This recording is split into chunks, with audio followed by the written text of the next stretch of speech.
कीजिएगा और कमेंट में बताइएगा कैसा लगा मेरा गीत। प्लीज़ आप लोग सपोर्ट ज़रूर कीजिएगा मुझे। सोनामे के डोली चढ़ी जितिया मैया धरती पे आवेली हो।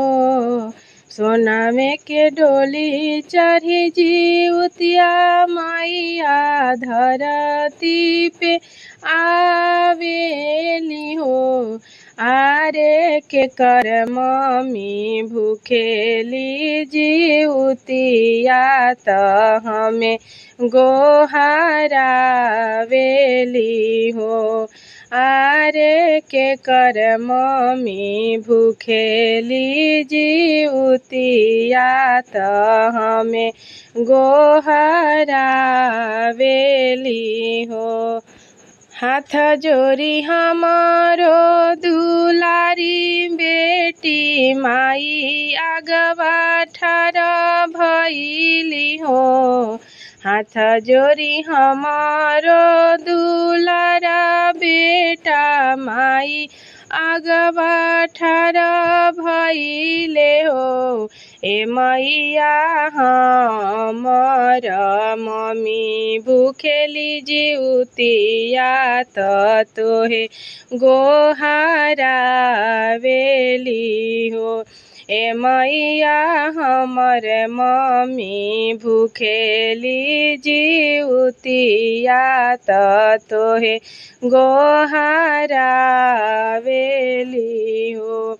हाथ जोड़ी हमारो जे स्वामी त माई आगवा ठाड़ा भइले हो। हाथ जोड़ी हमारो जे स्वामी त माई आगवा ठाड़ा भइले हो। ए माई हमर धनी भूखेली जिउतिया त तोहे गोहरावेली हो।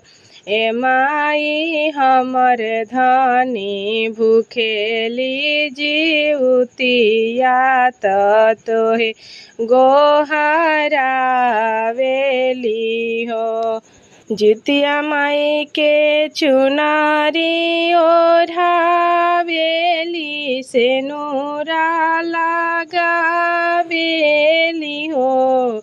जितिया माई के चुनारी ओढ़ावेली सेनुरा लगावेली हो। आरे मांगेली हे वरदानमा संतान मोर दीर्घायु होई है हो। आरे मांगेली हे वरदानमा संतान मोर दीर्घायु होई है हो।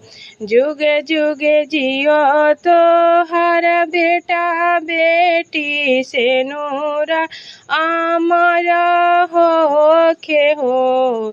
जुगे जुगे जियो तो हर बेटा बेटी सिंदूरा अमर होखे हो। ये तिवाई तोहारो के दी हमया सिसावा नैहर ससुरा कुशल रहे हो। एते भाई तोहारो के दी हमया सिसावा त नैहर ससुरा खुश रहे हो। सोनामे के डोली चढ़ी जितिया मैया धरती पे आवेली हो। यारे के कर मम्मी भूखे जिउतिया त हमें गोहरावेली हो।